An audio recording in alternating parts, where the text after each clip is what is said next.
नमस्कार दोस्तों, मैं नीतीश कुमार आज से आप सभी को हिस्ट्री के एक महत्वपूर्ण चैप्टर सिंधु घाटी सभ्यता की सैर कराएंगे।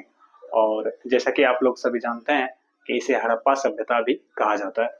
और ये क्लास NCERT की बात करें तो क्लास 12 की बुक में हिस्ट्री के रूप में ये चैप्टर आते हैं।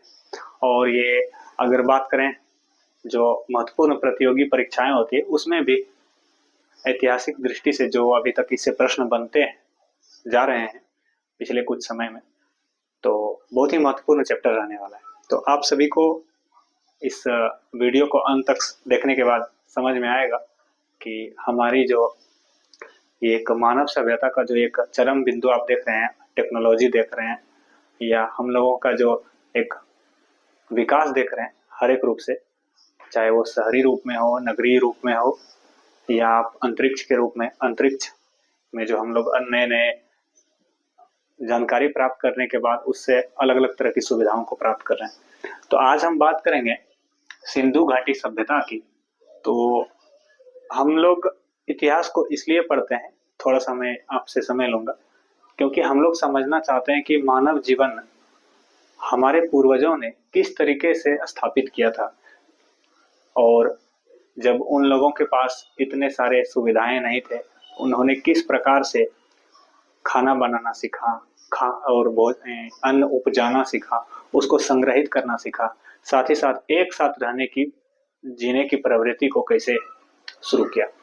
तो इसलिए हम लोग उससे समझते हैं और हम लोग अपने जीवन में जो है उससे सीख लेते हैं और अपने जीवन को एक नया आयाम देते हैं और हम लोग जिंदगी जीते हैं। तो बात करेंगे सिंधु घाटी सभ्यता की। तो एक धारणा थी पहले, क्या धारणा थी, कब की बात है, सिकंदर के आक्रमण के पूर्व भारत में कोई सभ्यता नहीं। कहने का मतलब ये 326 ईसा पूर्व के आसपास का बात है।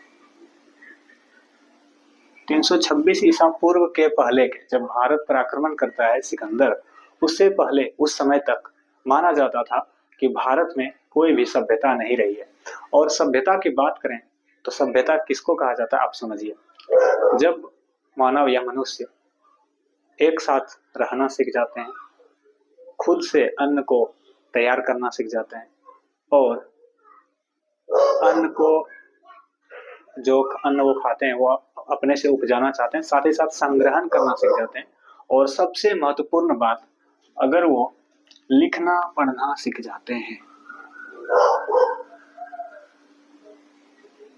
क्या बोले, लिखना पढ़ना सीख जाते हैं तो उसे सभ्य माना जाता है। ऐसा हमारे जो है इतिहासकार या विद्वान कहते हैं, तो हम लोगों को भी मानना चाहिए। तो क्या बताएं कि 326 ईसा पूर्व के आसपास माना जा रहा था कि भारत में कोई सभ्यता नहीं थी, यानी कि उस समय तक के लोग पढ़े लिखे नहीं थे। कब तक, 326 ईसा पूर्व तक। लेकिन 20वीं शताब्दी के तृतीय दशक की बात करें, ये तो जाकर के थोड़ा सा आगे की बात हम कर दिए। हम बताते हैं आपको एक कहानी 1853 में। कब की, 1853 में क्या होता है कि ए कनिंघम नाम का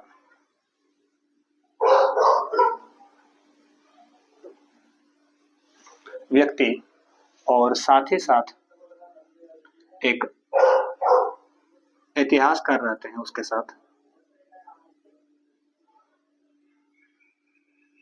ये क्या करते हैं, एक इनको मुहर मिलती है।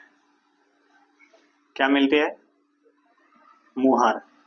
और कहां पर मिलती है, उस जगह का नाम जो है हड़प्पा होता है। और इस मुहर में बैल के चित्र बने हुए हैं। किसके चित्र, बैल के, और 6 अक्षर भी उसमें लिखे हुए हैं। अब आप समझिए, जब माना जा रहा है कि 326 ईसा पूर्व के पहले भारत में कोई सभ्यता नहीं है, कहने का मतलब वहां पर कोई पढ़े लिखे लोग नहीं है। तो ये जो मुहर मिला है, ये मुहर मिला है तो पहले के ही मुहर रहे। अगर पहले के मुहर रहे हैं और उसमें अक्षर अंकित है, तो इसका मतलब क्या है कि जाहिर सी बात है कि भारत में सभ्यता रही होगी। ये कब पता चला है, 1853 में। और ये कब कैसे ये घटना घटित होती है? भारत में 1853 में ही रेल पटरी का बिछाया जाता है, यानी कि रेल पटरी का निर्माण किया जा रहा होता है। इस क्रम में ही ये मिलता है। और इसके अलावा बहुत सारे ईंटों की भी प्राप्ति होती है। क्या बोले? मुहर के साथ साथ बाद में बहुत सारे ईंट, और ईंट जो मिले थे वो पकी हुई ईंट मिले थे। क्या बोले? पकी ईंट। और इतनी मात्रा, बहुत अधिक मात्रा में, अत्यधिक मात्रा में। अब आप समझिए कि जब अभी तक माना जाता था कि भारत में कोई सभ्यता नहीं है, और अभी जब ये ईंट मिलना शुरू हुआ है, मोहर मिलना शुरू हुआ है, तो हम लोगों को ये समझ में आ गया कि भारत में कोई सभ्यता अवश्य ही रही है। तो इसी क्रम में 1853 की ये तो बात रही। तो इसी क्रम में जब 20वीं सदी का तृतीय दशक चल रहा था, तो उस समय क्या हो रहा है?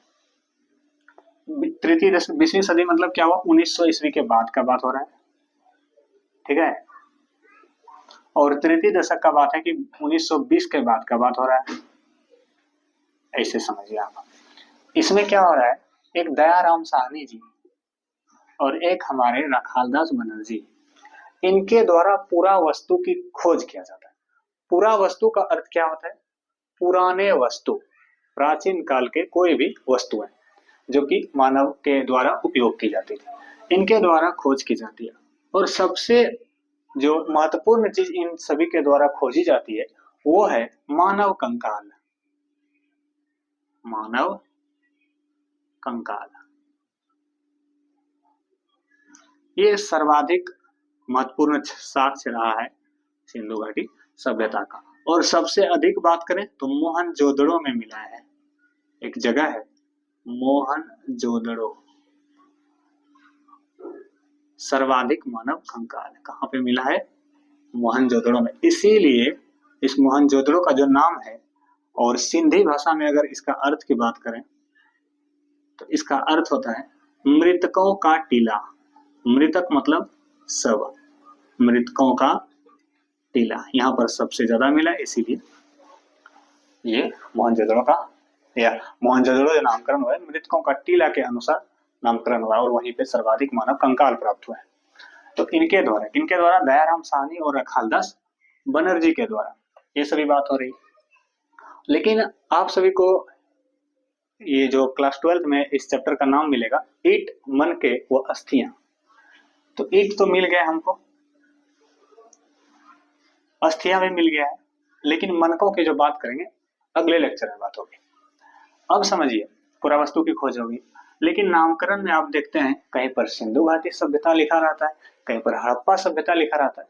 क्यों लिखा रहता है? समझिए, ये जो सभ्यता या ये जो पुराने वस्तुएं जो प्राप्त हो रही थी वो सिंधु नदी के आसपास प्राप्त हो रही थी। कहाँ पे? सिंधु नदी के आसपास का क्षेत्र था, इसीलिए इसको सिंधु घाटी सभ्यता बोला जाता है। क्या बोला जाता है? सिंधु घाटी सभ्यता। और साथ ही साथ इस जगह पर, यानी कि इस विशाल क्षेत्र में जो सबसे प्रमुख स्थल माना गया हड़प्पा, इसलिए इसको हड़प्पा सभ्यता भी बोला जाता है। तो नामकरण आप समझ गए। और अगर बात करें कि यह सबसे अधिक मतलब शुरुआत कहाँ से हुआ, केंद्र बिंदु, तो केंद्र बिंदु यहाँ पे अगर बात करें केंद्र, तो अगर अभी विभाजित भारत में बात करें तो भारत पाकिस्तान अलग अलग क्षेत्र हो रहा है, लेकिन उस समय जो हुआ करता था वो सिंध और पंजाब हुआ करता था।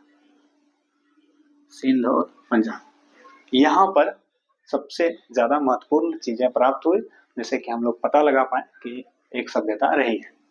और भौगोलिक विस्तार की बात करें, यानी कि अभी अगर बात करें कि अभी के दृष्टि से, वर्तमान दृष्टि से कहाँ कहाँ पर इसका विस्तार है, तो हमारे अपने प्यारे से देश भारत, पाकिस्तान, पड़ोसी देश और अफगानिस्तान, इन 3 देशों में ये ऑब्जेक्टिव के रूप में भी पूछा जाता है।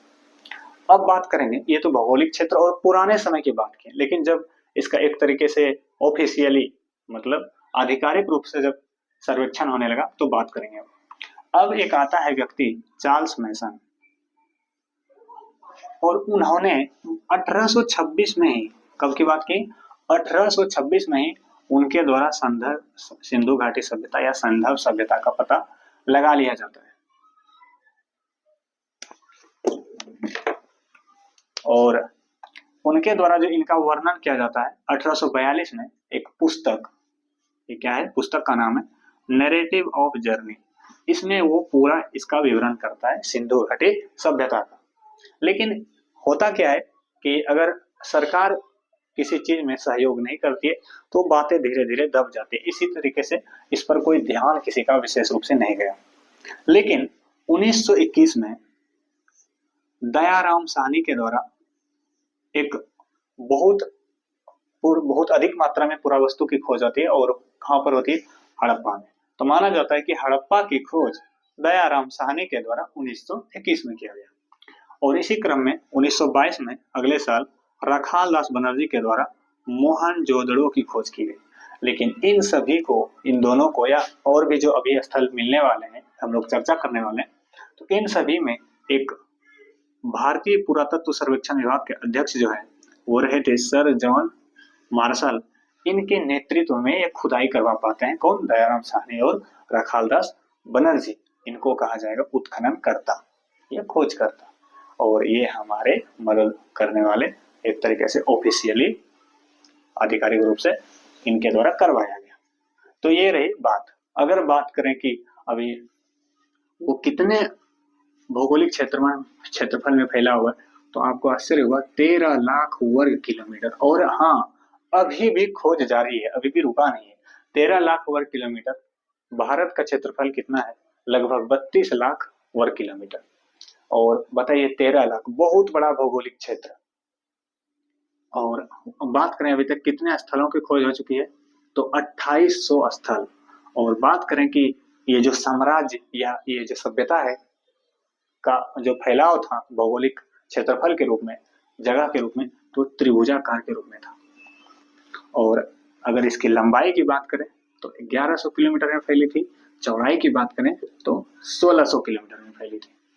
और अभी की दृष्टि से, वर्तमान दृष्टि से अगर समझें कि इसका विस्तार क्षेत्र क्या रहा है, अंत बिंदु या तो पूर्व की ओर हो, पश्चिम या दक्षिण या उत्तर, तो उत्तर की ओर चिनाब नदी तक ही।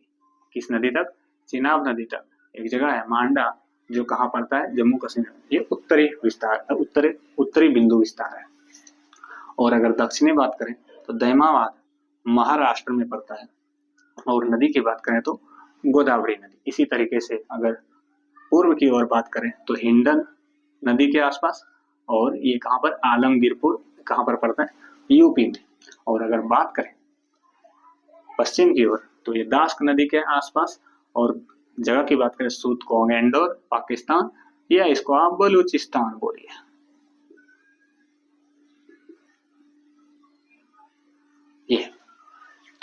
ये रहा हमारा पहला लेक्चर्स का थोड़ी मोड़ी या थोड़ी बहुत जानकारी। और बात करेंगे अगले लेक्चर में हम लोग इससे आगे की, और उसमें जो ये तो बेसिक चीजें हैं, इसको समझना बहुत जरूरी है। एक तरीके से ये इंट्रोडक्शन लेक्चर है, लेकिन फिर भी ये बहुत महत्वपूर्ण रहा है।